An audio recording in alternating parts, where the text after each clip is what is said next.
নমস্কার সবাইকে, সবাই কেমন আছেন? আশা করি সবাই খুব ভালো আছেন। আমরাও খুব ভালো আছি এবং প্রথমেই সবাইকে জানাই শুভ নববর্ষ। বড়দেরকে আমার প্রণাম এবং ছোটদেরকে আমার ভালোবাসা। আমরা যারা দেশের বাইরে থাকি এবং বিদেশে থাকার দরুন দেশের এই কিছু অনুষ্ঠান আমরা মিস করি, তো এরকমই সবাই মিলে আমাদের একটি গ্রুপ রয়েছে হল্যান্ডে হইচই। তো সেই গ্রুপ থেকেই নববর্ষের একটা অনুষ্ঠানের আয়োজন করা হয়েছিল। তো আমরা সেখানেই আজকে যাচ্ছিলাম এবং সেখানেই কি অনুষ্ঠান হলো, কি খাওয়া দাওয়া হলো, সেগুলোই আপনাদের সাথে শেয়ার করব। তো চলুন সবাই। আমরা প্রায় ভেন্যুতে পৌঁছে গেছি। তো গিয়ে দেখছি অনুষ্ঠান তখনও শুরু হয়নি, ছোট বাচ্চা কাচ্চারা ওখানে খেলছে এবং বেশ কিছু স্টলও বসেছে, খাবার দাবারের স্টল, কিছু জিনিসপত্র মানে ব্যাগ, জামা কাপড় ইত্যাদি স্টলও বসেছে। তো মোটামুটি সবাই চলে এসেছে। তো কিছুক্ষণের পরেই আমাদের অনুষ্ঠানটা শুরু হবে।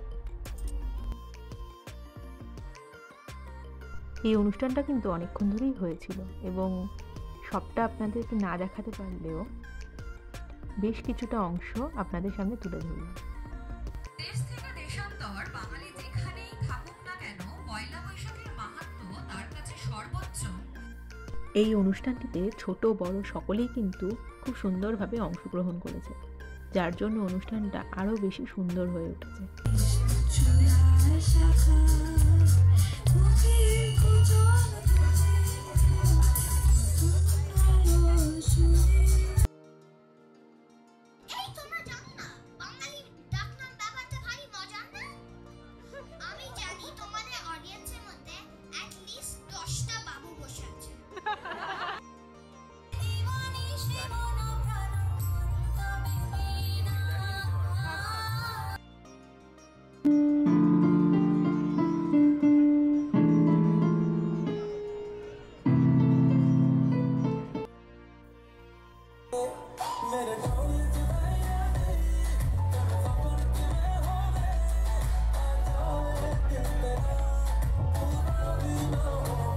এই বৈশাখী উৎসবের মাঝখানেই কিন্তু এবছর দুর্গাপুজোর কী কী প্রোগ্রাম, কী কী শিডিউল রয়েছে সেগুলোর অ্যানাউন্সমেন্ট করা হয়ে গেল। এই হইচই দুর্গাপুজোর প্রধান পুরোহিত কিন্তু আমার শ্বশুরমশাই, মানে আমার আরেক বাবা। এই অ্যানাউন্সমেন্টের পর আবার প্রোগ্রাম শুরু হয়ে গেল। বৈশাখী ভোরে খুবের সূর্য ফেরি করে খুশি, তোমার আমার তুমিও ঝরে তাকে শুধু ভালোবেসো, এসো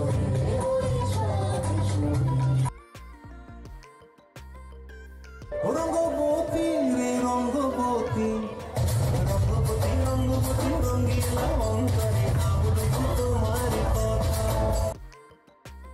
আমি চেয়ে চেয়ে দেখি সারাদিন, আজ ওই চোখে সাগরের অনেক তোরে সকাল ঘুম ভেঙে দিতে পারি, তোরে বিকেল ঘুরি ফিরে দিতে পারি, তোকে আরো এইবার কিন্তু আসল জিনিস, মানে একেবারে বাঙালিয়ানায় পরিপূর্ণ খাওয়া দাওয়া। আর এই দুজন স্পেশাল গেস্ট কিন্তু আমাদের সাথেই খেতে বসেছে।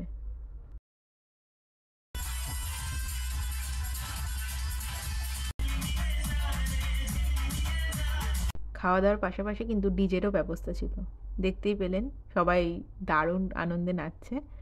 এবং সব প্রোগ্রাম শেষ করে আমরা বাড়ির দিকে রওনা দিলাম। ভিডিওটা যদি ভালো লাগে অবশ্যই লাইক, শেয়ার, সাবস্ক্রাইব করে পাশে থাকবেন। Thank you.